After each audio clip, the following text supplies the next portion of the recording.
أعوذ بالله من الشيطان الرجيم بسم الله الرحمن الرحيم বিতাড়িত মরদুদ শয়তানের ওয়াসওয়াসা থেকে পানাহ চাই পরম করুণাময় আল্লাহ রাব্বুল আলামিনের নামে শুরু করছি।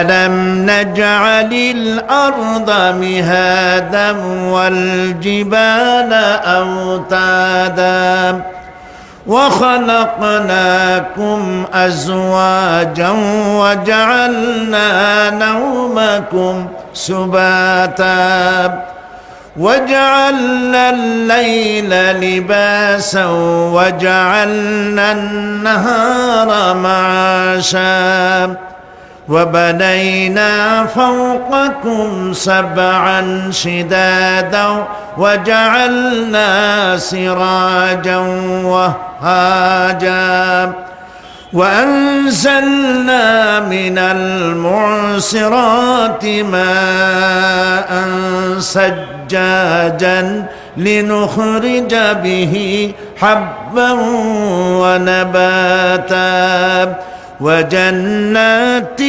ألفافا সাদাকাল্লাহুল আযীম। আমি আজকে যে আয়াতগুলি তেলাওয়াত করেছি এই আয়াতগুলির মধ্যে দেখা দৃষ্টান্তগুলি আল্লাহ চোখে দেখা দৃষ্টান্তগুলিকে আঙ্গুল দিয়ে দেখাচ্ছেন যে দেখো এইগুলি যে আল্লাহর পক্ষে সম্ভব, তিনি তোমাকে মৃত্যুর পরে জিন্দা করাও তার জন্য সম্ভব। সেজন্য তিনি বলছেন ألم نجعل الأرض مهادا والجبال أوتادا। এটা কি সত্য কথা নয় যে আমি তোমাদের জন্য এই পৃথিবীকে একটি বিছানা হিসাবে বানিয়ে দিয়েছি, আর এই পৃথিবীর উপরে পাহাড়গুলি দিয়ে পেরেকের মতো পাহাড়গুলিকে প্রথিত করে দিয়েছি। ওয়াখালাকনাকুম আজওয়াজা, এবং পৃথিবীর মানব বংশ অথবা যে কোনো প্রাণী এবং জন্তুর বংশ বৃদ্ধির জন্য তোমাদের স্ত্রী জাতীয় এবং পুরুষ জাতীয় জোড়ায় জোড়ায় সৃষ্টি করেছি। ওয়াজআলনা নাওমাকুম সুবাতা, আর তোমাদের জন্য তোমাদের ঘুমকে শান্তির বাহন করেছি। ওয়াজআলনা লাইলা লিবাসা, আর রাতকে করেছি আবরণ অথবা আচ্ছাদন। ওয়াজআলনা নাহারা মাআশা, আর রুজি কামাবার জন্য দিনটাকে করেছি আলোকোজ্জ্বল। ওয়া বানাইনা ফাওকাকুম সাবআন শিদাদা, আর তোমাদের উপরে 7টি মজবুত আকাশ স্থাপন করেছি। ওয়াজআলনা সিরাজান ওয়াহাজা, আর তাতে একটি অতি উত্তপ্ত অতি উজ্জ্বল একটি বাতি সৃষ্টি করেছি। وأنزلنا من المعصرات ماء سجاجا, এবং ঊর্ধ্ব দেশ থেকে অবিশ্রান্ত অবিরামভাবে বৃষ্টি বর্ষণ করি। কেন? লিনুখরিজা বিহি হাব্বান ওয়া নাবাতা, যাতে করে শস্য, শাক, সবজি, উদ্ভিদ আর নিবিড় বাগান সৃষ্টি করতে পারি। এই ছিল তেলাওয়াতকৃত আয়াতের শাব্দিক তর্জমা। আসুন এবার ব্যাখ্যায় চলে যাই। আল্লাহ পাক বলছেন দেখো এই পৃথিবীটাকে, এই জমিনটাকে একটি বিছানা হিসাবে আমি বিছায় দিয়েছি, শান্তিময় আবাস ভূমিতে পরিণত করে দিয়েছি এই পৃথিবীটাকে। আল্লাহ পাক বলছেন الذي جعل لكم الأرض مهدا وجعل لكم فيها سبلا لعلكم تهتدون, যিনি পৃথিবীকে তোমাদের জন্য দোলনা বানিয়ে দিয়েছেন আর সেখানে তোমাদের জন্য রাস্তা তৈরি করে দিয়েছেন যাতে তোমরা গন্তব্য খুঁজে পাও। সূরা নাবার মধ্যে আল্লাহ পাক পৃথিবীকে বলেছেন বিছানা, আর সূরা আয-যুখরুফের মধ্যে বলেছেন দোলনা। পৃথিবীটাকে আল্লাহ কি বললেন? দোলনা। দোলনার মধ্যে শিশু যেমন শান্তিতে ঘুমায় থাকে, এই পৃথিবীটাকে তোমার জন্য শান্তিতে ঘুমাবার জন্য, চলাফেরা করার জন্য আমি এই পৃথিবীকে শান্ত করে দিয়েছি। সুবহানাল্লাহ। এবং গন্তব্যের জন্য, যাতায়াতের জন্য আমি রাস্তা বানিয়েছি। আপনি বলবেন রাস্তাগুলি তো আমরা বানাইছি গম দিয়া, ইট দিয়া, পাথর দিয়া। হ্যাঁ, আপনি বানাতে পারেন, রাস্তা আপনি বানাতে পারেন, কিন্তু যখন আপনারা কেউ বানান নাই তখন এই পথগুলি আল্লাহরই বানানো ছিল। বিশেষ করে পাহাড়িয়া এলাকায়, পাহাড়িয়া এলাকায় কোন গভর্নমেন্ট গিরিপথ তৈরি করেছে বলেন তো দেখি? কে বানিয়েছে? আল্লাহ পাক তৈরি করেছেন। এ পথ তৈরি করেছে যাতে তোমরা তোমাদের গন্তব্যে পৌঁছতে পারো। মহা শূন্যে ভাসমান এই পৃথিবী, এই পৃথিবীটাকে আল্লাহ পাক আরামের জায়গা বানিয়েছেন, অথচ এই পৃথিবীর মধ্যে আছে কি তা কি আমরা জানি? এই পৃথিবী নামক গ্রহটি, এটি প্রতি ঘন্টায় ৬৬,৬০০ মাইল বেগে পৃথিবীটা ছুটে চলছে বন্দুকের গুলির মতো। প্রতি ঘন্টায় ৬৬,৬০০ মাইল গতিবেগে পৃথিবী ছুটছে। এর অভ্যন্তরে আছে আগুন, এর মধ্যে আছে পাথর। এই এমন মারাত্মক আগুন এই পৃথিবীর পেটের মধ্যে রয়েছে যে আগুন পাথরগুলো পুড়িয়ে লাভায় পরিণত করে দেয় এবং তা উদ্গীরণ করে আগ্নেয় আকারে, আগ্নেয়গিরির আকারে উপচে পড়ে। এই পৃথিবীর মধ্যে এরকম আগুন আছে। এই পৃথিবীতে সর্বপ্রথম বিজ্ঞানীদের এই কনসেপশন আল্লাহ রাব্বুল আলামিন কোরআনের মাধ্যমে দুনিয়াবাসীকে দিয়েছেন। জগৎ একটা বা দুইটা নয়, বহুমাত্রিক জগতের কনসেপশন আল্লাহ পাক দিয়েছেন, অসংখ্য জগৎ। এই পৃথিবীর উপরিভাগে এক জগৎ, এর আভ্যন্তরীণ রয়েছে আর এক জগৎ, সাগরের ভেতরে রয়েছে এক জগৎ, সাগরের তলায় অন্য জগৎ। পৃথিবীর মহাশূন্যে, গ্যালাক্সি, ইউনিভার্সাল মহাশূন্যের ভিতরে যা কিছু রয়েছে তার মধ্যে রয়েছে অসংখ্য জগৎ। জগৎ একটি নয়, অসংখ্য জগৎ রয়েছে। পৃথিবীর মাটির তলায় কত আগুন, সেই দৃশ্য আমি চোখে দেখেছি যখন আমি ভিসুভিয়াস পাহাড় দেখেছি, পৃথিবীর বড় আগ্নেয়গিরি। আল্লাহ পাক জাহান্নামের আগুনের ইন্ধন করবেন মানুষ আর পাথর। ওয়াকুদুহান নাস ওয়াল হিজারা, পাথর আর মানুষ হবে জাহান্নামের আগুনের ইন্ধন। পৃথিবীর মাটি থেকে ৩ মাইল উঁচা ভিসুভিয়াসের পাহাড়ের উপরে, ভিসুভিয়াস পাহাড় কথা বলতে পারেন? ইটালিতে, ইটালিতে সেই জায়গায় যখন আমি উঠেছি, পাথর যে জাহান্নামের আগুনে পুড়বে এর বাস্তবতা নিজের চোখে দেখেছি। পাথরগুলি আগুনে পুড়ে লাভার মতো হয়ে পাহাড়ের উপর থেকে আলকাত্রার মতো গলে গলে পাহাড়ের চতুর্দিকের 12 কিলোমিটার এলাকার জনপদকে ধ্বংস করে দিয়েছে। ইটালিতে আরো একটি জায়গা আছে যেটার নাম সিসিলি, সেখানেও একটি জীবন্ত আগ্নেয়গিরি আছে যেটা আগুন এখনো জ্বলতেছে, যে কোনো মুহূর্তে এ আগুন ছড়িয়ে পড়তে পারে। কাজেই পৃথিবীর মধ্যে একদিকে রয়েছে, এর মধ্যে রয়েছে আগুন, রয়েছে পাথর গলায়া লাভা বানাবার মতো বিরাট শক্তি। সেই পৃথিবীটাকে আল্লাহ পাক এতটা শান্ত করে রেখেছেন তোমরা যেন নিশ্চিন্তে এর কোলে দোলনার ভিতরে শিশু যেমন ঘুমায়, এই পৃথিবীটাকে তোমার জন্য দোলনা বানিয়ে দিয়েছি। তাও আমরা সুবহানাল্লাহ বলবো না? সুবহানাল্লাহ। বন্দুকের গুলির চাইতেও দ্রুতগামী এই পৃথিবী ছুটছে। সেই পৃথিবীকে বিনা দ্বিধায় আমরা খুঁজছি, সেটাকে চিরে ফেলছি এবং তার পেট থেকে রিজেক হাসিল করছি। ঠিক কিনা বলুন? আল্লাহ রাব্বুল আলামিন সূরা আন-নামলের মধ্যে বলছেন, আম্মান জাআলাল আরদা ক্বারারান ওয়া জাআলা খিলালাহা আনহারান وجعل لها رواسي وجعل بين البحرين حاجزا। আর তিনি এই পৃথিবীকে, এই পৃথিবীর অবস্থান লাভের উপযোগী করে আল্লাহ পাক তোমার জন্য তৈরি করে দিয়েছেন এবং এর মধ্যে নদ নদী আল্লাহ পাক সৃষ্টি করে দিয়েছেন। পাহাড়গুলিকে গেড়ে দিয়েছেন, আর পানির মধ্যে দুটি ধারা আল্লাহ সৃষ্টি করেছেন। পানির মাঝখানে একটা অন্তরাল সৃষ্টি করেছেন। এটি একটা তো আবিষ্কার হয়েই গেছে, সেটি হলো প্রশান্ত মহাসাগরের ভেতরে 4000 কিলোমিটার লম্বা, 2500 কিলোমিটার চওড়া প্রশান্ত মহাসাগরের ভিতরে একটি বিশাল এলাকা পাওয়া গেছে, যেটার পানি অত্যন্ত সুমিষ্ট সুমধুর, আর এর বাইরের পানিগুলি অত্যন্ত লবণাক্ত। সূরা আর রহমানের মধ্যে আল্লাহ পাক বলেছেন, মারাজাল বাহরাইনি ইয়ালতাকিয়ান বাইনাহুমা বারযাখুন লা ইয়াবগিয়ান ফাবিআইয়ি আলাই রাব্বিকুমা তুকাযযিবান।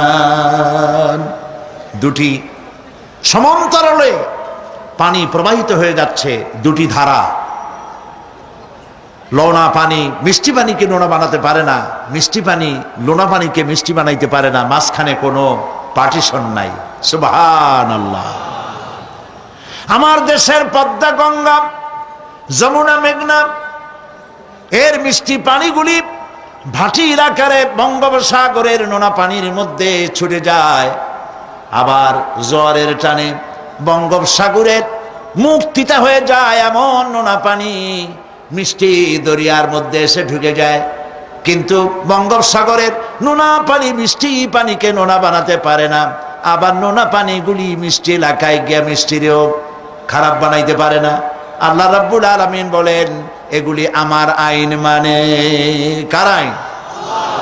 আফাগায়রা দীনিল্লাহি ইয়াবগুন ওয়ালাহু আসলামা মান ফিস সামাওয়াতি ওয়াল আরদি তাওআন ওয়া কারহা।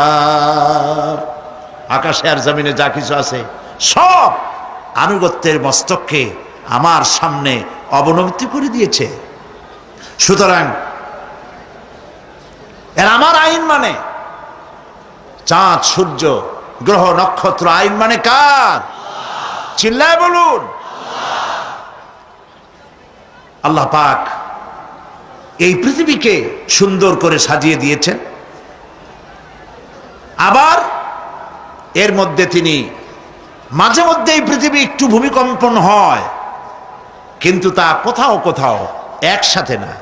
একসাথে যদি সারা পৃথিবীতে ভূমিকম্প হইতো, সৃষ্টি জগতে অস্তিত্ব বিলুপ্ত হয়ে যেত।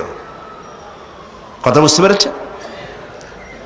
এই জন্য আল্লাহ পাক বলেন, ইন্না ফি খালকিস সামাওয়াতি ওয়াল আরদি ওয়া ইখতিলাফিল লাইলি ওয়ান নাহার লাআয়াতিন লিউলিল আলবাব। নিশ্চয়ই আকাশ এবং জমিনের সৃষ্টির ব্যাপারে আর রাত আর দিনের পরিবর্তনের ব্যাপারে যারা জ্ঞানবান তাদের জন্য রয়েছে আল্লাহ পাকের নিদর্শন। এই ঘূর্ণায়মান পৃথিবী নিয়মিত ঘুরছে, সূর্যের কাছে চলে যাচ্ছে, আবার দূরে সরে আসতেছে। আর এই ঘূর্ণায়মান আসে বলে, সূর্যের কাছে যায় আর আসে বলে এক এলাকায় রাত হয় আর এক এলাকায় দিন হয়। এখন বাংলাদেশে রাত 8:45, আর ঠিক একই সময় আমেরিকার নিউ ইয়র্কে এখন দিনের 9:15। যদি এরকম অবস্থা না হতো, তাহলে এক এলাকার প্রাণীগুলি বাঁচত, অন্য এলাকার প্রাণীগুলি ঠান্ডায় ফ্রিজ হয়ে যেত। আমাদের এই পৃথিবী আল্লাহ পাকের এক অফুরন্ত নিয়ামত। এই অফুরন্ত নিয়ামত আল্লাহ পাক আমাদেরকে দিয়েছেন, আর এর মধ্যে এর অভ্যন্তরে রয়েছে মানুষের খাদ্য তৈরি করার মতো প্রাণ শক্তি মাটির মধ্যে আল্লাহ পাক দিয়েছেন।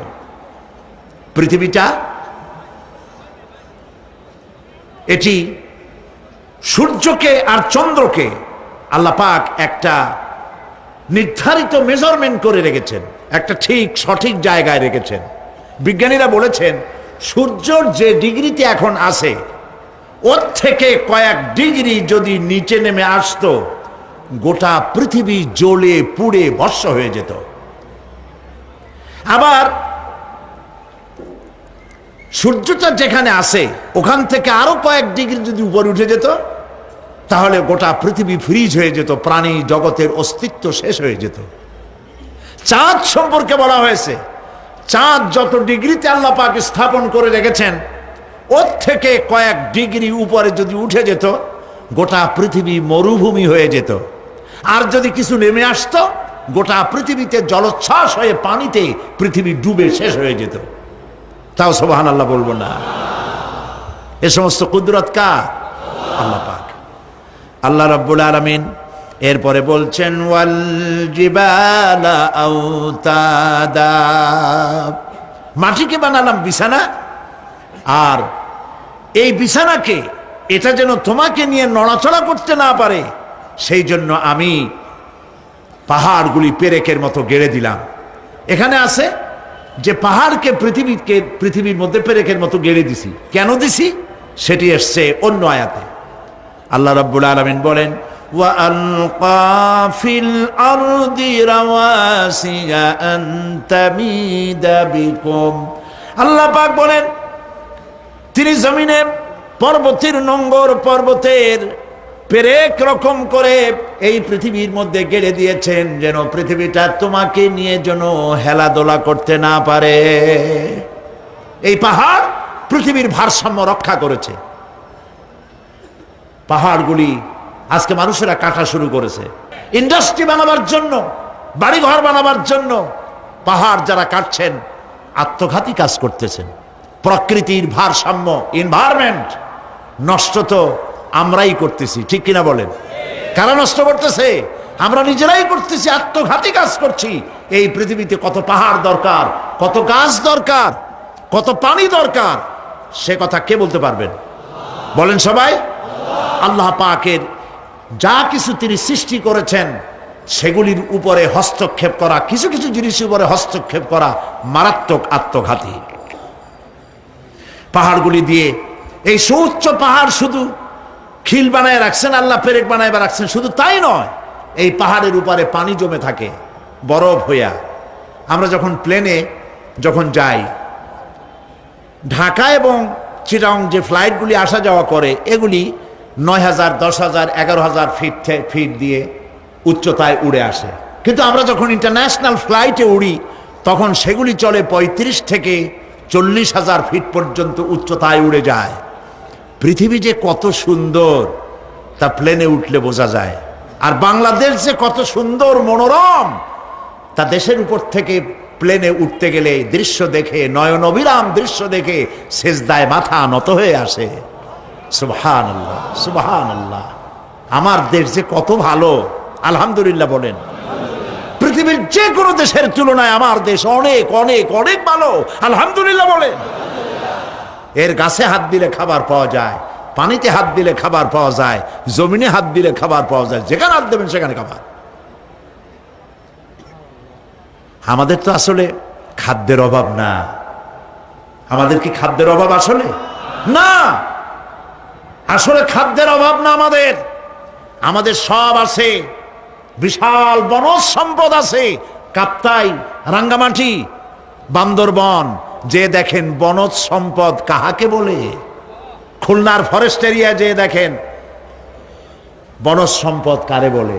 রয়েছে বনজ সম্পদ, রয়েছে খনিজ সম্পদ, রয়েছে পশু সম্পদ, রয়েছে মৎস্য সম্পদ, রয়েছে পানি সম্পদ, সর্বোপরি রয়েছে মানব সম্পদ। সব আছে। তাহলে মরি কেন? মরি সৎ লোকের অভাবে। আল্লাহ রাব্বুল আলামিন এই পৃথিবীতে মানুষগুলিকে সুন্দর করে সৃষ্টি করে তার খাওয়া, চলা ফেরা, ওঠা বসা সব কিছুকে একটি নিয়মতান্ত্রিক পদ্ধতিতে পরিচালিত করেছেন। এটা বুঝলে পরে কল্যাণ, না বুঝলে অকল্যাণ।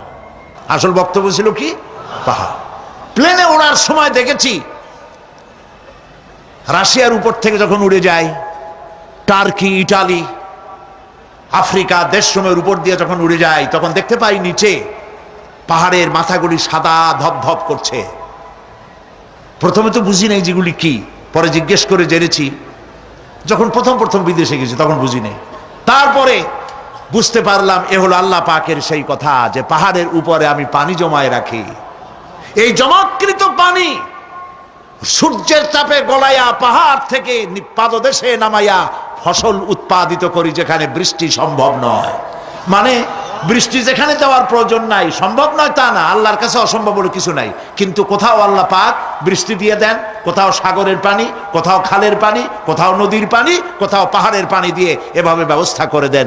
এনভায়রনমেন্ট এগুলি নষ্ট করে ফেলছে। একটা দেশ আছে যার নাম, একটা মহাদেশ যার নাম অ্যান্টার্কটিকা। এই অ্যান্টার্কটিকা মহাদেশে কোনো মানুষ নাই, আছে শুধু পেঙ্গুইন। কি আছে কম তো? পেঙ্গুইন। শুধু বরফ আর বরফ। এগুলি জমা করে রাখার মধ্যে রয়েছে আল্লাহ পাকের বিশেষ কুদরত, যা আল্লাহ পাক মানুষের জন্য তৈরি করে রেখেছেন। মানুষ বুঝতে পারে না। এনভায়রনমেন্ট নষ্ট করে ফেলার পরে এই বরফগুলি গড়ে যাচ্ছে, নষ্ট হয়ে যাচ্ছে। এরপরে আল্লাহ পাক বলছেন, وَخَلَقْنَاكُمْ أَزْوَاجًا, আর এই পৃথিবীর বংশধারাকে, সৃষ্টি ধারাকে ঠিক রাখার জন্য আমি তোমাদেরকে জোড়ায় জোড়ায় সৃষ্টি করেছি। সুবহানাল্লাহ। প্রত্যেকটি প্রাণীর ভিতরে স্ত্রী জাতীয়, পুরুষ জাতীয় আছেই, আছে কিনা বলেন?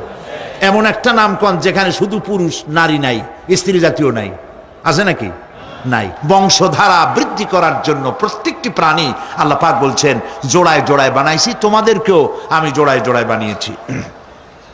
আর কি করেছি আল্লাহ পাক বলছেন,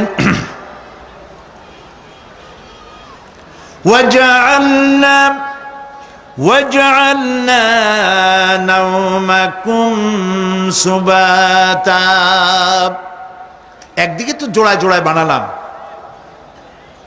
পুরুষ এবং স্ত্রী।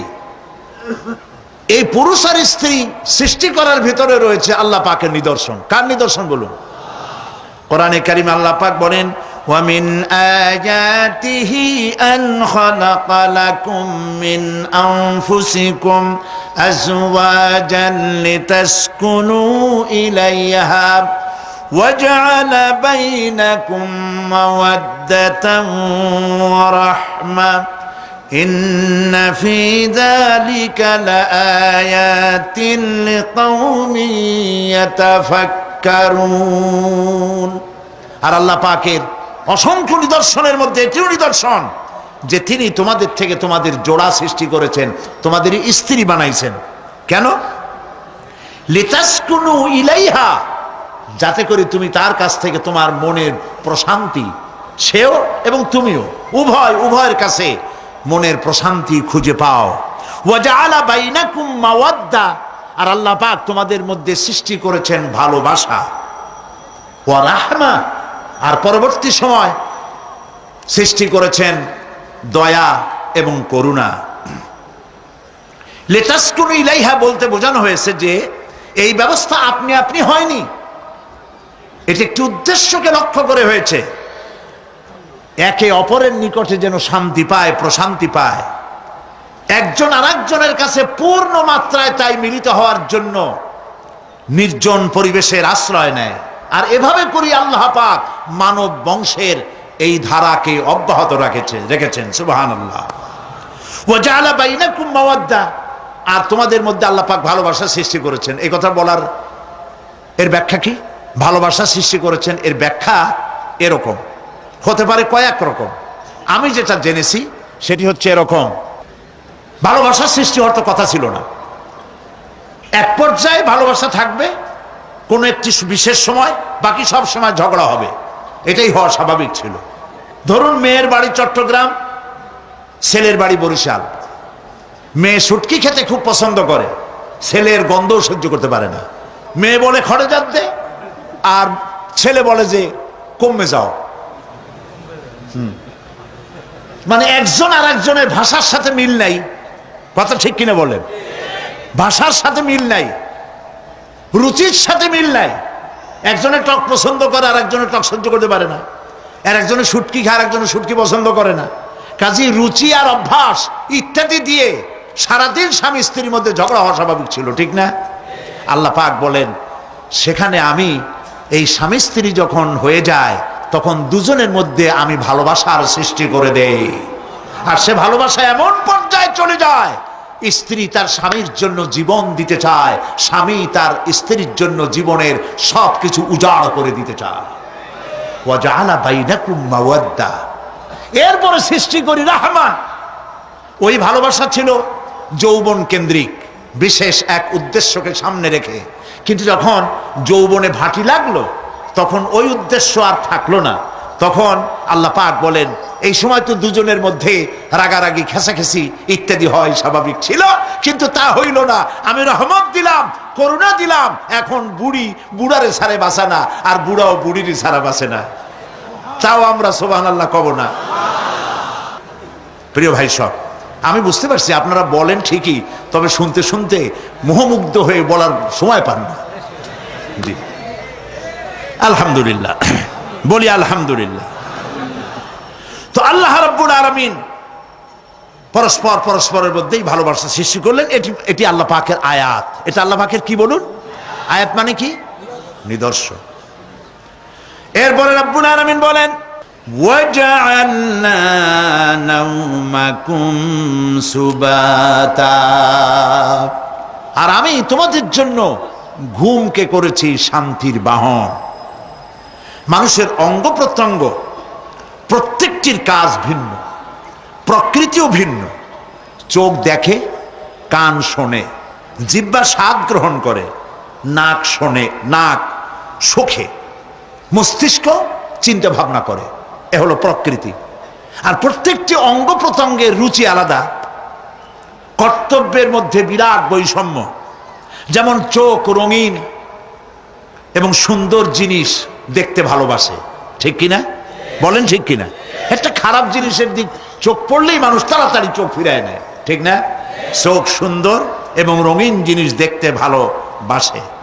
কান সুমধুর সুর শুনতে ভালোবাসে, উৎসাহ বোধ করে। আর হাত নরম এবং মসৃণ জিনিসে স্পর্শ করতে উৎসাহ বোধ করে। নাক আতরের গন্ধ শুঁকতে ভালো লাগে। আর মন নতুন নতুন রঙিন ভাবনা ভাবতে চেষ্টা করে। বাড়ি বানাবো, বিল্ডিং বানাবো, ইন্ডাস্ট্রি করব, ছেলে বিয়ে দেবো, মেয়ে বিয়ে দেবো অমুক জায়গায় বিরাট লোকের কাছে। ভাবতে ভাবতে ভাবের সাগরে হারিয়ে যায়। আর ভাবনার ভিতরে খেয়ালে যদি কেউ পোলাও পাকায়, বাস্তবে তা হোক আর না হোক, খেয়ালে মনে মনে যদি কেউ পোলাও পাকায়, তাহলে ঘিয়ের দাম যাই হোক না কেন তাতে কিছু আসে যায় না, ঠিক কিনা? মানুষ রঙিন রঙিন ভাবনা ভাবতে খুব মজা পায়। তাহলে আমি কি বুঝাইতে চাইলাম?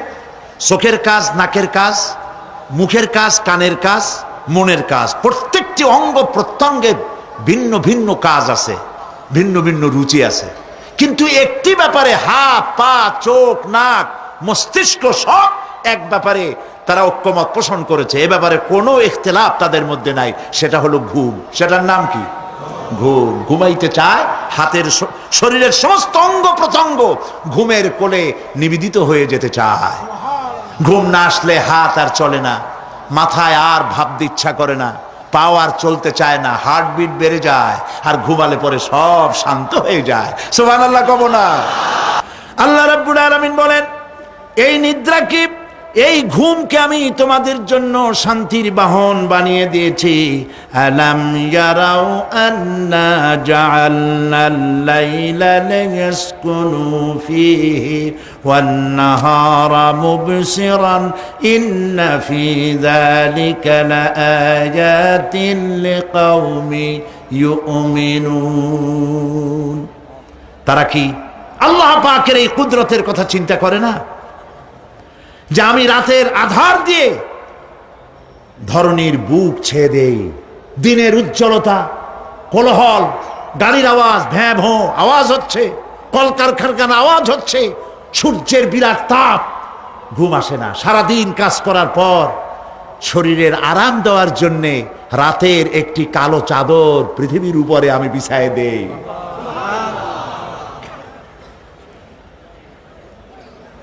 আর মানুষ আরাম গ্রহণ করে, শুধু মানুষ না, সব প্রাণী আরাম গ্রহণ করে। সুবহানাল্লাহ। এবং এরপরে দিনের আলো দিয়ে উদ্ভাসিত করি, যেন বিশ্রামের পর নতুন করে আবার কাজের সমস্ত উদ্দীপনা নিয়ে নতুন করে কাজে ঝাঁপিয়ে পড়তে পারে। কয়েক ঘন্টা অথবা সারাদিন হাড় ভাঙা খাটুনি খেটেছে, রিক্সা চালায়ছে, গাড়ি চালায়ছে, আড়াই মনের বস্তা মাথায় করে টেনেছে, চিন্তা ভাবনা করেছে। এরপরে যখন এই লোকটি কয়েক ঘন্টা মাত্র নিদ্রা গেল, আরাম পেল, মস্তিষ্ক হালকা হয়ে গেল, হার্টবিট কমে গেল, হাতের পায়ের কর্মোদ্দীপনা বেড়ে গেল, নতুন করে আবার কাজ করার জন্য সুযোগ এসে গেল। দুনিয়ার মানুষকে কর্মক্ষম রাখার জন্য আল্লাহ পাক ঘুমকে বানিয়েছেন নিয়ামত। সুবহানাল্লাহ বলেন। ওয়ামিন আয়াতিহি মানামুকুম বিল্লাইলি ওয়ান নাহারি ওয়াবতিগাউ মিন ফাদলিহি। আল্লাহ পাক বলেন, তোমাদের রাত আর দিনের বেলায় নিদ্রা যাওয়া, এবং এটাই হচ্ছে তার অনুগ্রহ। রাত আর দিনের নিদ্রা যাওয়ার পরে আমার অনুগ্রহ অর্থাৎ রিজেক তালাশ করার জন্য শরীরের ভিতরে, মনের ভিতরে, হাত পায়ের মধ্যে কর্মের উদ্দীপনা আমি তোমাদের দিয়ে দেই। মহাবিজ্ঞানী আল্লাহ রাব্বুল আলামিনের এ বিশাল কুদরত এবং দয়া যে মানুষকে তিনি ক্লান্তি দূর করার জন্য তিনি ঘুম দিয়েছেন, আলহামদুলিল্লাহ বলি। অনেক মানুষ আছে ঘুমাইতে পারে না, ঘুমাবার জন্য ফেনার গান খায়, ঘুমাবার জন্য ভেলিয়াম খায়, সিডাক্সিন খায়, রিল্যাক্সিন খায়, কত অক্সিজেন, অক্সিজেন, কত কিছু খায়, তারপরেও ঘুম আসে না। এই ঘুম যার আসে না, বিরাট নিয়ামত থেকে বঞ্চিত। ঘুম একটি নিয়ামত, আলহামদুলিল্লাহ বলি, আলহামদুলিল্লাহ বলি। বিশাল নিয়ামত ঘুম। আল্লাহ যে সমস্ত নিয়ামত আমাদের জন্ম থেকে শুরু করে এ পর্যন্ত বডির মধ্যে দিছেন, মৃত্যুর আগে আল্লাহ যেন একটিও কেড়ে না নেন, বলি আমিন। আল্লাহ রাব্বুল আলামিনের পরে বলেন, ওয়াজআলনাল লাইলা লিবাসা ওয়াজআলনান নাহারা মাআশা। আর রাতকে করেছি আচ্ছাদন, আবরণ, দিনকে রুজি কামাবার জন্য ব্যবস্থা করে দিয়েছি। দিনের বেলা রুজি কামাবেন, দিনের বেলায় ঘুমায় থাকবেন না। বহুত মানুষ আছে সকালবেলায় ঘুম দিল, 12টা 1টা বাজে গেল। উর্দুতে ছোটবেলায় পড়েছিলাম, জিসনে সোয়া উসনে খোয়া, যে ঘুমাইলো সব সর্বনাশ করলো। অসময় ঘুমানো, অসময় ঘুমানো সর্বনাশ হয়ে যাবে সব। এই জন্য আল্লাহ পাক বলেছেন, দিনটারে বানাইছি রুজি কামাবার জন্য। রুজি কামাও, রুজি কামানো এটাও একটা ইবাদত। রুজি কামানো কি? হালাল রুজি কামাবেন, ইবাদত। আপনি যে আপনার স্ত্রীকে একটা ব্লাউজ কিনে দেন, কাপড় চোপড়, প্রয়োজনীয় কসমেটিক্স কিনে দেন, আপনি যে বাজার ঘাট করেন, সব হালাল পয়সা যদি হয়, সাদকা দেওয়ার মতো সমান সওয়াব হবে। রুজি কামাইতে হবে, এটা আল্লাহ পাকের হুকুম, রুজি কামাও। ফাইদা কুদিয়াতিস সালাত ফান্তাশিরু ফিল আরদ ওয়াবতাগু মিন ফাদলিল্লাহ। সুবহানাল্লাহ বলেন। নামাজ যখন শেষ হয়ে গেল, ফাইদা কুদিয়াতিস সালাত, নামাজ যখন শেষ হয়ে গেল, ফান্তাশিরু ফিল আরদ, তখন জমিনে ছড়িয়ে পড়ো আর আমার অনুগ্রহ, রিস্ক অনুসন্ধান করো। সুবহানাল্লাহ। মসজিদে বসে বসে খালি তসবিহ টিপতে থাকো না, কাজের সময় কাজ করো। অফিস থেকে বলে আসছে জোহরের নামাজ পড়তে যাই, জোহরের নামাজ পড়িয়ে তারপর নফল পড়া শুরু করছে, এরপরে দোয়া দুরুদ পড়া শুরু করছে। 1 ঘন্টা অফিসের সময় নষ্ট করেছেন। ফরজ নামাজ, সুন্নত নামাজ পড়তে যতটুকুন লাগবে, এর থেকে বেশি সময় নিলে বেতন হালাল হবে না। আপনি মিথ্যা কথা বলে, মিথ্যা ছুটি নিয়ে দিনের কাজ করতে পারেন না। আপনার রুজি হালাল হইতে হবে। আপনার নফল নামাজ পড়া দরকার, রাত পড়ে আছে, রাতের বেলা গিয়ে জনমের মতো নফল পড়েন, কে নিষেধ করবে? মনে থাকবে কথা? প্রিয় ভাই সব, হযরত ওমর ফারুক রাদিয়াল্লাহু তাআলা আনহু তিনি একবার মসজিদ নববীর মধ্যে দেখলেন ফজরের সময়, জোহরের সময় তিনি দেখলেন ফজরে যাদের দেখলাম এক জায়গায় বসা ৫-৭টা লোক, জোহরে তো তাদেরই দেখতেছি, আসরের সময় দেখলেন ওইখানে বসা, মাগরিবেও দেখলেন, এশায়ও দেখলেন। এশার নামাজের পর তিনি প্রশ্ন করলেন, তোমরা কারা? বলল যে আমরা হলাম দূরের থেকে আসছি, মসজিদে নববী শ্রেষ্ঠ মসজিদ, এখানে বসে বসে আল্লাহর জিকির আজগার করি। তো আল্লাহর জিকির আজগার করো, নামাজ পড়ো, খাও কি? কাজে কিছু লোক আছে ওরা মেহেরবানি করে রান্না করে আনিয়া আমাদের খাওয়াইয়া যায়। হযরত ওমর ফারুক রাদিয়াল্লাহু তাআলা আনহু বললেন, তাহলে তো তোমার চাইতে, তোমরা যে কয়জন এখানে বসে ইবাদত করো, তোমাদের চাইতে ওই ব্যক্তি অনেক উত্তম যে নিজে রুজি কামাই করে তোমাদের খাওয়ায় যায়, তোমরা তো অলস। শুনে রাখো, নামাজের সময় ছাড়া আগামীকাল এই জায়গায় যদি বসা দেখি, ব্যাট মারে বাইর করে দেবো মসজিদ নববী থেকে। ইসলাম কাজের প্রতি উদ্দীপনা দিয়েছে, ইসলাম কাজের ট্রেনিং দিয়েছে। সুবহানাল্লাহ বলে কাজ করো আর খাও, বসে বসে বাপের বোঝা হইও না। প্রিয় ভাই সব, এরপরে আল্লাহ পাক বলছেন, ওয়াবানাইনা ফাওকাকুম সাবআন শিদাদা, আর তোমাদের উপরে আমি তোমাদের উপরে শক্ত মজবুত 7টি আকাশ সৃষ্টি করেছি। সুবহানাল্লাহ। এর থেকে বেরিয়ে যাওয়ার কোনো উপায় নাই, এটা ফাটল ধরাবারও কোনো উপায় নাই। এবং এই আকাশটাকে আমি আবার সুন্দর করে সাজায় রাখছি, নয়ন অভিরাম দৃশ্য সার্বক্ষণিকভাবে আমি রেখেছি, রাতের আধারে যা দেখা যায়। সেটা কি?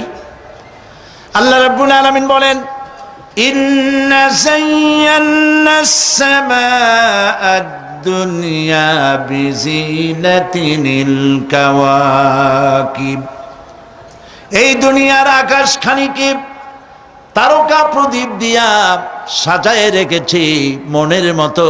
দেখো তুমি তাকাইয়া, কি সুন্দর করে আকাশকে সজ্জিত করে রেখেছি। আল্লাযী খালাকা সাবআ সামাওয়াতিন তিবাকা মা তারা ফি খালকির রাহমানি মিন তাফাউত ফারজি'ল বাসারা হাল তারা মিন ফুতুর। ক্ষমাশীল তিনি, সপ্ত আকাশ রচিলেন থরে থরে, কোন ত্রুটি হেরিবে না তার পূর্ণ সৃজন পরে।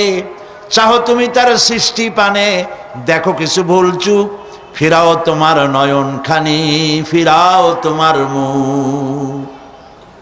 আকাশটাকে সুন্দর করে সাজাইছি, তাকায় দেখো তো কোনো ভুল ত্রুটি আছে নাকি? সুবহানাল্লাহ। আল্লাহ পাক বলছেন, মা তারা ফি খালকির রহমান মিন তাফাউত, রহমানের সৃষ্টির ভিতরে কোনো ত্রুটি পাবে না। ফারজি'ল বাসারা হাল তারা মিন ফুতুর, আবার তাকাও। কে বলতেছেন? আবার তাকাও, ভালো করে তাকাও, দেখো কোন সৃষ্টির মধ্যে কোনো ত্রুটি আছে কি? জোরে বলেন নাই, জোরে বলেন নাই, বলেন আলহামদুলিল্লাহ, সুবহানাল্লাহ। এক দরবেশ, সে একবার এক বট গাছের তলায় বসিয়া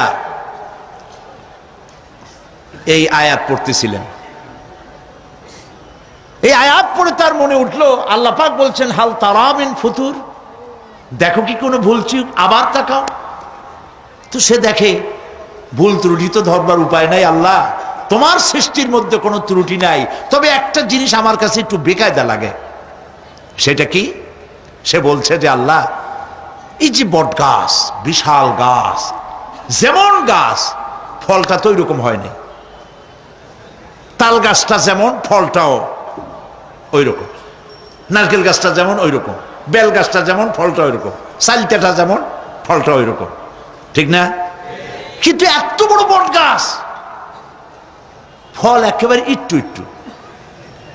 দরবেশ সাহেব চিত হয়ে শুয়ে শুয়ে এগুলি চিন্তা করতেছিলেন।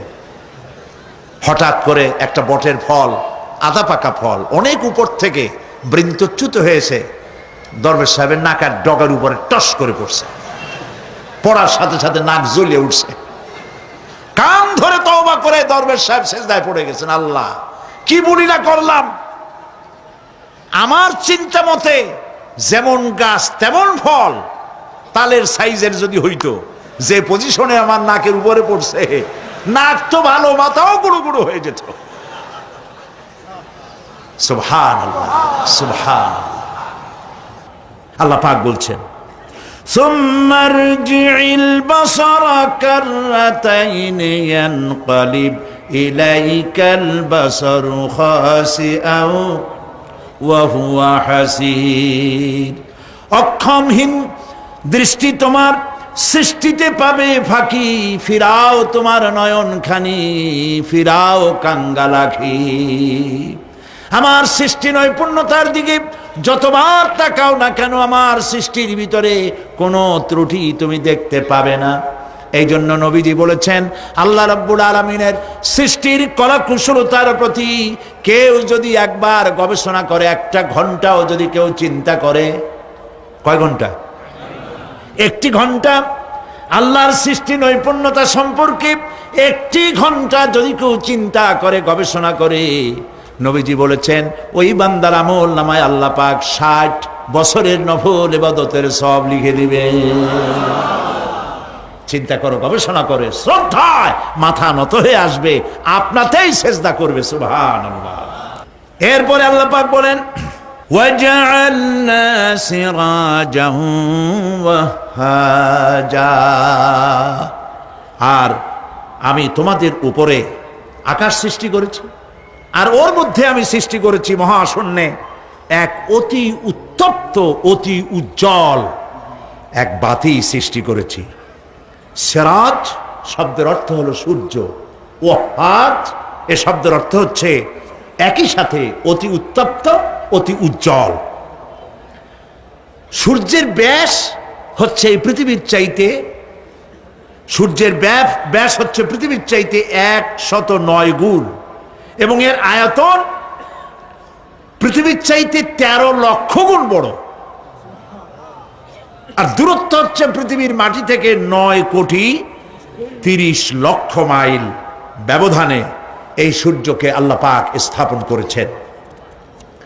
এই সূর্যের মধ্যে যেমন রয়েছে তাপ, আবার তেমন রয়েছে আল্ট্রা ভায়োলেট রে। সূর্যের মধ্যে অনেক কিছু আছে, এখনো বিজ্ঞানীরা তা আবিষ্কার করতে পারে নাই। এর মধ্যে কল্যাণধর্মী জিনিসও আছে এবং অকল্যাণ জাতীয় কিছু জিনিস আছে। সেটা কি কারণে, সেটা আল্লাহ ভালো জানেন, আমরা জানি না। আমরা মনে করি অকল্যাণ, আল্লাহ জানেন ওর মধ্যে কি কল্যাণ আছে। যেমন সাপের বিষ, আমরা সাপ দেখলেই মারি, কিন্তু সাপ আপনাকে ক্ষতি না করলে আপনি মারবেন কেন? আর যদি ক্ষতি করার মনে হয়, ক্ষতির মতো মনে হয়, মেরে ফেলে দিন। এটা বলা হয়েছে হাদিস শরীফে, ক্ষতিকর মনে হলে মেরে ফেলে দিন। কিন্তু সাপ তার বিষের মধ্যে মানুষের জীবন রক্ষাকারী ওষুধ সাপের বিষ দিয়েই তৈরি হয়। সূর্যের মধ্যে অকল্যাণ ধর্মী যা আছে সেটা কেন, এটা আমরা জানি না। এখন অকল্যাণ ধর্মী যে জিনিসটাকে বিজ্ঞানীরা মনে করেন, সেটার নাম হলো আল্ট্রা ভায়োলেট রে, অতি বেগুনি রশ্মি। এই অতি বেগুনি রশ্মি, এটার অ্যাকশন হচ্ছে এই যে প্রাণী জগতের মধ্যে যদি এটা লাগে, এসে পড়ে, পৃথিবীতে যদি স্পর্শ করে, তাহলে ক্যান্সার সহ নানাবিধ দুরারোগ্য ব্যাধিতে গোটা পৃথিবী ছড়িয়ে পড়বে। ওই আল্ট্রা ভায়োলেট রে যাতে পৃথিবীর মাটি স্পর্শ করতে না পারে, সেজন্য আল্লাহ রাব্বুল আলামিন ওজোন স্তর তৈরি করেছেন। OZONE, ওজোন স্তর তৈরি করা আছে, যাতে করে ওই রেটা পাস করতে না পারে। সেই রেতে বিজ্ঞানীরা লক্ষ্য করেছে, রেতে ফাটল ধরেছে। সূর্য কত দূরে? 9,30,00,000 মাইল দূরে। মানুষেরা, বিজ্ঞানীরা টের পেয়েছে যে ওজোন স্তরে ফাটল ধরেছে। সুবহানাল্লাহ। আল্লাহ পাক বলছেন, ওয়ামা উতীতুম মিনাল ইলমি ইল্লা কালিলা, তোমাদেরকে খুব সামান্যতম জ্ঞান আমি দান করেছি। সামান্য জ্ঞান দিয়ে গেছে কদ্দুর দেখেন, সুবহানাল্লাহ বলেন। চিন্তায় শ্রদ্ধায় মাথা নত হয়ে আসবে। এগুলি যদি হয় সাধারণ জ্ঞান, ছোট্ট জ্ঞান, সামান্যতম জ্ঞান, তাহলে আমার আল্লাহ সুবহানাহু ওয়া তাআলার জ্ঞান কত অসীম, কত অনন্ত, কত চিরন্তন। সুবহানাল্লাহ। সে আল্লাহ রাব্বুল আলামিন ওজনের স্তরকে রেখেছেন, ওটা ক্র্যাক করেছে। কেন ক্র্যাক করেছে? ক্র্যাক করেছে এনভায়রনমেন্ট নষ্ট করার কারণে। আমরা গাছ কেটেছি, যত গাছ কেটেছি তত গাছ লাগাই নেই। টেলিভিশনে যে গাছ সম্পর্কিত যে বিজ্ঞাপনগুলি দেওয়া হয়, এগুলি নিছক কোনো বিজ্ঞাপনের উদ্দেশ্যে বিজ্ঞাপন নয়, এগুলি বাস্তব। নবী করিম সাল্লাল্লাহু আলাইহি ওয়াসাল্লাম গাছ কাটতে নিষেধ করেছেন। প্রয়োজনে কাটুন, প্রয়োজনে, বিনা প্রয়োজনে আপনি গাছের পাতাও ছিঁড়বেন না, প্রয়োজনে গাছটাও কেটে ফেলতে পারেন। পাতা ছিঁড়বেন না কেন? যেহেতু প্রত্যেকটি পাতা আল্লাহ রাব্বুল আলামিনের জিকির করছে। এই গাছগুলি কেটে কেটে প্রকৃতির ভারসাম্য আমরা নষ্ট করেছি। গাছ আমাদের বন্ধু। আমরা বাতাস থেকে অক্সিজেন গ্রহণ করি, অক্সিজেনকে কার্বন ডাই অক্সাইড করে ছেড়ে দেই। কার্বন ডাই অক্সাইড হচ্ছে প্রাণী জগতের জন্য বিষ। এই বিষকে নষ্ট করে দিয়ে অক্সিজেনকে পরিশোধিত করা, রিফাইন করার কোন ফ্যাক্টরি পৃথিবীতে নাই। আল্লাহ রাব্বুল আলামিন এই সৃষ্টি জগৎকে বাঁচাবার জন্য অসংখ্য গাছ বানিয়েছেন, আর গাছের খাদ্য বানিয়েছেন কার্বন ডাই অক্সাইড। আমার জন্য যেটা বিষ, সেটা গাছের জন্য খাদ্য।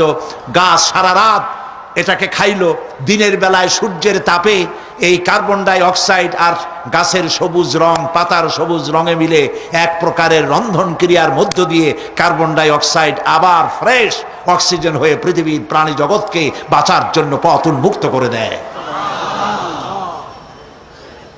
আল্লাহ সুবহানাহু ওয়া তাআলা তিনি বলছেন, এভাবে করে আমি এই সূর্যের তাপ দিয়ে পৃথিবীবাসীকে কল্যাণধর্মী হিসেবে সূর্যকে সৃষ্টি করেছি।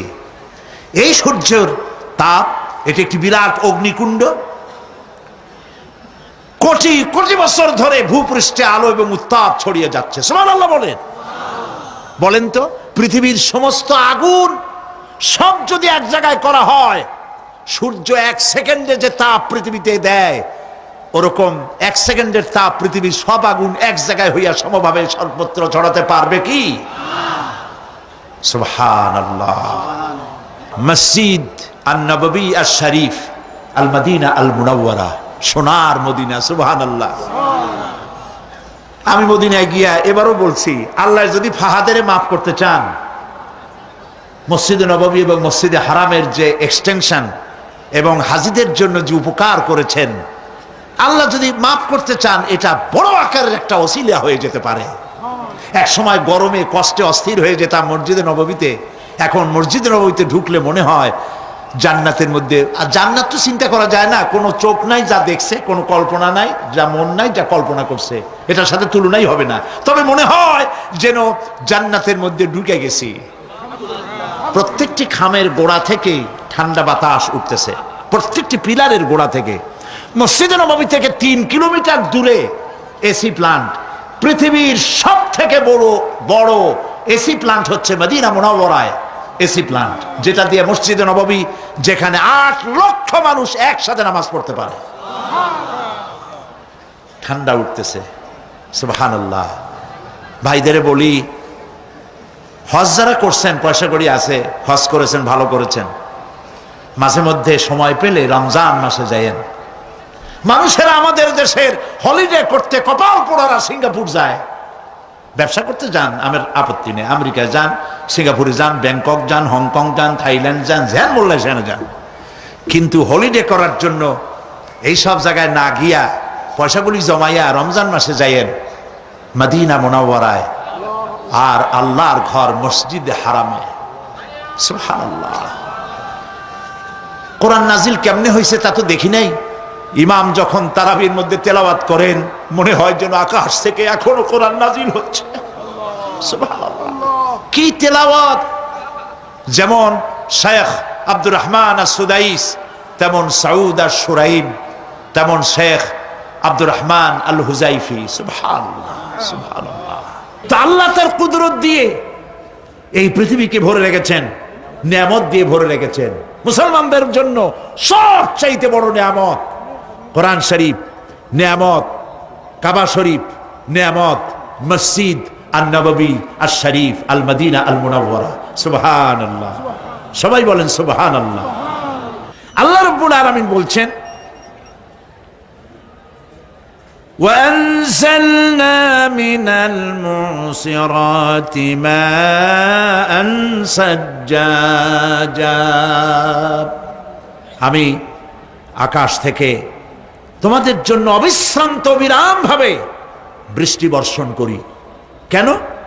লিনুখরিজা বিহি হাব্বান ওয়া নাবাতা ওয়া জান্নাতিন আলফাফা। আকাশ থেকে বৃষ্টি বর্ষণ করি যাতে করে শাক সবজি শস্য দানা খাদ্য এই জমিন তোমাদেরকে উৎপাদিত করে দেয়। আলহামদুলিল্লাহ। সেই জন্য আল্লাহ পাক বলছেন, দেখো আকাশ থেকে যে পানিটা নাজিল করলাম, বৃষ্টি দিলাম, এই বৃষ্টির পানি আনলাম কই থেকে? সমুদ্র থেকে। সমুদ্রের পানি মিষ্টি না নোনা? জবাব দেন না। আকাশ থেকে যখন পড়ে তখন এটা কি মিষ্টি, নোনা না মিষ্টি? আল্লাহ রাব্বুল আলামিন বলেন, আফারাইতুমুল মাআল্লাযী তাশরাবুন আনতুম আনজালতুমুহু মিনাল মুজনি আম নাহনুল মুনজিলুন। তোমরা যে পানি পান করো, এই পানি আকাশ থেকে কে নাজিল করে? তোমরা করো না, আমি আল্লাহ করি। কে করে বলেন? আল্লাহ পাক বলছেন, লাউ নাশাউ জাআলনাহু উজাজান ফালাউলা তাশকুরুন। ইচ্ছে করলে এই পানিগুলি কি লবণাক্ত আকারে নাজিল করতে পারতাম, আমি মিষ্টি করে নাজিল করে দিলাম। কেন বান্দা আমার শুকর আদায় করো না? নোনা অবস্থায় যদি নাজিল হতো সমস্ত ফসল তোমাদের ধ্বংস হয়ে যেত। এখন আপনি বলতে পারেন যে আল্লাহ পাক, আল্লাহ তাআলা তিনি আকাশ থেকে পানি না দিলে আমাদের অসুবিধা কি? মানুষ তো নানান রকম চিন্তা করে, পানি না দিলে তো কি অসুবিধা? আমার খালে পানি, আমার বিলে পানি, আমার কুয়ায় পানি, আমার টিউবওয়েলে পানি, পানি না দিলে ক্ষতি কি? আল্লাহ পাক কোরআনে কারীমের মধ্যে বলেছেন, কুল আরাআইতুম ইন আসবাহা মাউকুম গাওরান ফামান ইয়াতিকুম বিমাইম মাইন। বলো দেখি সবে, শুকাইয়া যদি যায় এই জমিনের পানি, তাহলে হেথায় তটনির ধারা কে দিবে সবারে আনি। বান্দারে, বৃষ্টি না হইলে তুমি পানির পরোয়া করো না। সমুদ্রের পানি নেবা, নদীর পানি নেবা, কলের পানি নেবা। শুনে রাখো বান্দা, নদীর প্রবাহমান নদীর পানি, কলের পানি, টিউবওয়েলের পানি, মাটির পরতে পরতে পানি সব যদি আমি শুকায় দেই, কে আছে এই পৃথিবীতে যে নতুন করে তোমার জন্য পানি আমদানি করে দিতে পারে? পারে কেউ? কেউ পারে না। এই পানি দিয়ে আমি তোমাদের জন্য ফসল ফলাই। লিনুখরিজা বিহি হাব্বান ওয়া নাবাতা। ইয়া আইয়ুহান নাসু যকুরু নি'মাতাল্লাহি আলাইকুম হাল মিন খালিকিন গায়রুল্লাহ। হে মানব সকল, স্মরণ করো আল্লাহ পাকের ওই নিয়ামতকে। ওই আল্লাহ ছাড়া তোমাদের কি এমন কেউ আছে? কোন আল্লাহ, কোন রিজিক দাতা? ইয়ারযুকুকুম মিনাস সামাই ওয়াল আরদ, যিনি আকাশ এবং জমিন থেকে তোমাদেরকে রিজিক দিতে পারেন। লা ইলাহা ইল্লা হুয়া, ওই আল্লাহ ছাড়া কেউ নাই। ফাআন্না তুফাকুন, যাও কই? কেন বিভ্রান্ত হও? আল্লাহ পাক আকাশ থেকে পানি দিলেন, জমিনের ফসল উৎপাদন করে দিলেন, আর এরপরে আল্লাহ পাক বলেন, ওয়া জান্নাতিন আলফাফা, আর ঘন সন্নিবদ্ধ নিবিড় বাগান বানায় দিলাম। সুবহানাল্লাহ বলেন। এখানে আল্লাহ পাক কি কি বললেন? শাক, লক্ষ্য করুন, শাক সবজি খাদ্যশস্য উদ্ভিদ এগুলো দিলাম, আর সাথে সাথে ঘন নিবিড় বাগান বানাইলাম। নিবিড় বাগান দেখছেন? দেখেন নাই, বোঝেন নাই, তাই দেখেন নাই, তা নাহলে দেখছেন। কক্সবাজার যাওয়ার সময় দেখেন না গাছের রাস্তার দুই ধারে কত গাছ, দেখছেন কিনা? রাঙ্গামাটি যাওয়ার সময়, বান্দরবনে যাওয়ার সময় কার বাবা এই গাছগুলি লাগাইছে? কোন কে লাগিয়েছে? আল্লাহ। চিল্লায় বলেন কে লাগিয়েছে? পাহাড়ের গাছ কি আপনি লাগাইছেন? তো কথা কইতে পারলেন না কেন? কে লাগিয়েছে? আল্লাহ পাক। সুন্দরবন ফরেস্ট এরিয়া দেখছেন কোনোদিন? না দেখলে যাইয়েন, দেখে এসেন। বিশাল এরিয়া, বঙ্গোপসাগরের কিনারা দিয়া খুলনা, সাতক্ষীরা, এই বিরাট অঞ্চল, বরিশাল, খুলনা, সাতক্ষীরা, পটুয়াখালী, বিরাট এরিয়া নিয়ে রয়েছে সুন্দরবন। শত শত মাইল, সুবহানাল্লাহ বলে। বিশাল গাছ, গাছের এরিয়া। এই গাছগুলি কে লাগাইছে? জোরে বলেন কে লাগাইছে? এই গাছগুলির নার্সিং করেন কে? একটা জিনিস দেখে আমি অবাক হয়ে গেছি, সেটা হলো এখানে বহু রকমের গাছ আছে। সুন্দরী কাঠ, পশুরি, বাইন, গেওয়া, গোল, অনেক রকমের গাছ আছে। যেখানে সুন্দরী গাছ, সব সুন্দরী গাছ। যেখানে গেওয়া, যেখানে বাইন, যেখানে গোল, গোল পাতা, সব সেখানে সেইগুলাই। অথচ কেউ যে গাছগুলি লাগাই দিয়ে আসে নাই। আরেকটা অসুবিধা, আরেকটা জিনিস হচ্ছে এই জোয়ারের সময় এই এলাকা ডুবে যায়, 1 হাত 1.5 হাত পানি হয় গাছের গোড়ায়।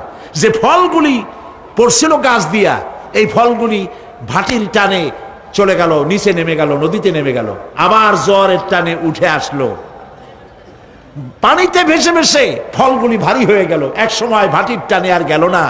এই গাছগুলিকে, সুন্দরী গাছের মধ্যেই সুন্দরী ফল, বাইনের মধ্যে বাইনের ফল, কে সাজাইয়া এই সুন্দর বাগানগুলি বানাইলো? চিল্লায় বলো।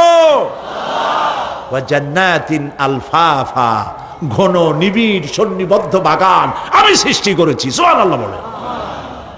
এই গাছগুলি মানুষেরা জন্মের খাওয়া খায়। বন বিভাগে যারা দায়িত্বে থাকে মনে করে শ্বশুরের লাগানো গাছ, বাজানের লাগানো গাছ, সমানে কাছে চোরের মতো বিক্রি করে।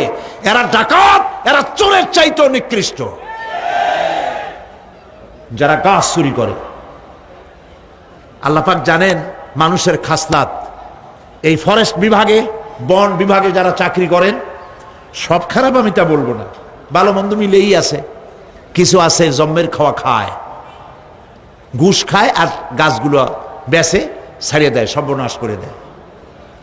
আল্লাহ পাক তার মানসা, তার মর্জি মোবারক হচ্ছে এই যে গাছগুলি যেন বংশ অনুক্রমে পৃথিবীর মানুষ বছরের পর বছর, শতাব্দীর পর শতাব্দী, সহস্রাব্দীর পর সহস্রাব্দী যেন ভোগ দখল করতে পারে।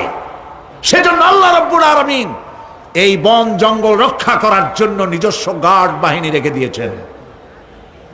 চিন্তা করছেন সেই গার্ড বাহিনী কারা? বন্য হাতি, রয়্যাল বেঙ্গল টাইগার, বড় বড় সাপ। আপনারা যান, যায় দেখবেন সালাম কেমনে দেয়। রয়্যাল বেঙ্গল টাইগার জীবিত মানুষ খায় না। তার অর্থ কি? তার অর্থ হলো বাঘের মুখোমুখি মানুষ যখন হয়, তখন বাঘের চেহারা দেখে মানুষের রুহু গলার কাছে এসে যায়। আদমরা তখনই হয়। এরকম জীবনে আমার এক পজিশন হয়েছিল। লন্ডনে আমাকে আমার ভক্তরা বলল যে সাফারি পার্ক আমাকে দেখাবে। তখন চলো সাফারি পার্ক কি? যে সব জন্তু জানোয়ার ছাড়িয়ে দেওয়া, ওর মধ্যে দিয়া গাড়ি নিয়ে যেতে হবে। তাই বললাম থাবা দিয়ে যদি গাড়ির গ্লাস গ্লাস ভাঙে? তা বললো যে ওখানে পুলিশ আছে, লোকজন আছে, হর্ন জোরে বাজাইতে হবে, নিয়ম আছে, তাহলে তারা আসবে এবং বন্দুকের মধ্যে রাবারের গুলি আছে, বিষ মাখানো, ওইটা মেরে দেবে। তারপরে জন্তুটা পড়ে যাবে, তার ঘুম আসবে, তখন বেঁচে যাবে। আমি দেখার লোভ সামলাইতে পারলাম না, আর ভয় তো ঘামে গেলাম। আল্লাহ ভরসা করে গেলাম। বিশাল এরিয়া, আল্লাহ যে কত দেখাইছে গোলামের, সুবহানাল্লাহ। সারা জীবন সেজদায় পড়েও কুলাইতে পারবো না, কত আল্লাহ দেখাইছেন, সুবহানাল্লাহ। গেট দিয়ে ঢুকলাম, লোহার বিশাল গেট, বাঘ সিংহ সব ছাড়িয়ে দেওয়া জঙ্গলের মধ্যে। তা আমরা গেছিলাম একটা ভালো সময়, সকালবেলা সেখানে সব গোস্ত, বড় বড় গোস্ত, এগুলো খাইতে দিছে। প্রাণীরা সব গোস্ত খাওয়ায় ব্যস্ত। সেখানে মানুষগুলা, আমরা কাফের বলি আর যাই বলি, তাদের নৈতিকতা আছে। আমার দেশের বাঘগুলারে তাদের জন্য বরাদ্দ হচ্ছে গোস্ত, কিন্তু 4 পায়া জন্তুরে হাড্ডি খাওয়াইয়া 2 পায়া পশুগুলিতে গোস্তগুলো খাইয়ে ফেলে। জানোয়ার পশুর চাইতে নিকৃষ্ট, ঠিক কিনা বলেন? পশুর খাদ্য নিজে খায়। যাই দেখেন আমাদের দেশের চিড়িয়াখানাগুলির অবস্থা, বাঘ শুকায় গেছে, হরিণ শুকায় গেছে, সিংহ শুকায় গেছে। তার তো শুকাবার কথা না। পরে কে খাওয়ায় জঙ্গলে? কে খাওয়ায়? আল্লাহ পাক খাওয়ান, সুবহানাল্লাহ। এত বড় বড় গোস্তের টুকরা এক একটা বাঘে পেয়েছে। বাঘ একটারে নিয়ে গাছে উঠছে, আর একটা টানাটানি করতেছে, আর আমরা গাড়ি নিয়ে আসতে যাচ্ছি। এক বাঘ তার ওই গোস্ত ফালায় থুয়ে আমাদের দিকে আগায় আসতেছে। আমি বললাম, আল্লাহ, যা ভয় করতেছিলাম আমি তখন, ওই যে বলেছি যে মরা মানুষ বাঘে খায় না, বাঘ দেখলেই কলজে উড়ে যায়। আমার হার্ট বিট এত বাড়ছে, আর আল্লাহ আল্লাহ করতেছি, দোয়া দুরুদ শেষ হয়ে গেছে পড়তে পড়তে। বাঘটা একেবারে গাড়ির কাছাকাছি আসছে, ইন্না লিল্লাহ পড়তে পড়তে সরে গেলাম। আল্লাহর মেহেরবানি, বাঘটাও কি মনে করলো এই যে ছোট্ট আল্লাহর ছোট্ট গোলাম, হরে খাইয়া কি হবে বলে ছাড়িয়ে দিল আমার ওই মনে করে। তার যা শক্তি, গাড়ির গায়ে যদি থাপ্পড় মারতো, আমার টয়োটা গাড়ি ছিটকে আর এক জায়গায় পড়ে যেত। আল্লাহ বাঁচাই দিলেন, সুবহানাল্লাহ। প্রিয় ভাই সব, আল্লাহ রাব্বুল আলামিন এই সব জিনিস পৃথিবীকে দিয়েছেন। আর এইগুলি বলার পরে আল্লাহ পাক বলছেন যে এই চোখে দেখা জিনিসগুলি বললাম। কে বলতেছেন? চোখে দেখা জিনিসগুলি দেখালাম। এগুলি দেখে চোখ হলো, চক্ষুকে উন্মিলিত করার জন্য এই সব দৃষ্টান্ত আমি চোখের সামনে রেখে দিলাম। এর দ্বারা বোঝো, এত বড় বিশাল আকাশ, অত বড় সূর্য, এত সুন্দর চাঁদ, এই পাহাড়, ওই সমুদ্র, এই বনবনানি যিনি সৃষ্টি করেছেন, আমার মতো ছোট্ট মানুষ মৃত্যুর পরে তিনি আবার জিন্দা করতে जगह जी लगाने के लिए ये दुनिया नहीं है, जगह जी लगाने के लिए ये दुनिया नहीं है, ये इबरत की जा है तमाशा नहीं है। এই পৃথিবী খেল তামাশা করার জায়গা না, দেখো আর শেখো আল্লাহ পাকের অপূর্ব সৃষ্টি, নৈপুণ্যতা, কলা কুশলতা দেখো, আর সেজদা দিয়ে আল্লাহ রাব্বুল আলামিনের শুকরিয়া আদায় করো। সুবহানাল্লাহ। আমরা যদি তা করতে পারি, আল্লাহরে যদি বুঝতে পারি, আমাদের আমল আখলাক ভালো হয়ে যাবে। আমরা চুরি করে গাছ বেচবো না, ওজনে কম দেব না, খাদ্যে ভেজাল দেব না, ঘুষ খাবো না, সুদ খাবো না, প্রতারণা করবো না, মিথ্যা কথা বলবো না। আমরা ভালো হয়ে যাব যদি এই একটি জিনিসকে বিশ্বাস করতে পারি যে আমার এই জীবন শেষ কথা নয়, আর একটা জীবন আসবে, সেই জীবনে এই জীবনের সব হিসাব দিতে হবে। রব্বানা যালামনা আনফুসানা وَإِن لَّمْ تَغْفِرْ لَنَا وَتَرْحَمْنَا لَنَكُونَنَّ مِنَ الْخَاسِرِينَ। আয় আল্লাহ তাআলা, বিশাল এই জনসমুদ্র নিয়ে তোমার দরবারে গুনার বোঝা মাথায় নিয়ে হাত তুলেছি। মাবুদ গো, মেহেরবানি করে আলোচনার সবটুকুন নবী করিম সাল্লাল্লাহু আলাইহি ওয়াসাল্লামের রূহ মুবারকে পৌঁছায়া দাও। রব্বুল আলামিন, আমাদের মধ্য থেকে যাদের মা বাপ দুনিয়া থেকে জনমের মতো বিদায় হয়ে গেছে, কবরগুলিকে জান্নাতের টুকরায় পরিণত করে দাও। রব্বির হামহুমা কামা রব্বায়ানি সগীরা। সবাই পড়েন, রব্বির হামহুমা কামা রব্বায়ানি সগীরা। আয় আল্লাহ তাআলা, সারা জীবন গুনাহ করে করে জীবনটাকে নষ্ট করে ফেলেছি মাবুদ। আল্লাহ তাআলা, কোরআনের মাহফিলে আশা করে হাত তুলেছি, জিন্দেগীর গুনাহ মাফ করে দাও। সুবহান রাব্বিকা রাব্বিল ইজ্জাতি আম্মা ইয়াসিফুন ওয়া সালামুন আলাল মুরসালিন ওয়ালহামদুলিল্লাহি রাব্বিল আলামিন। ওয়াজআল আখিরা কালামিনা ইনদাল মাউত লা ইলাহা ইল্লাল্লাহু মুহাম্মাদুর রাসূলুল্লাহ। আসসালাম।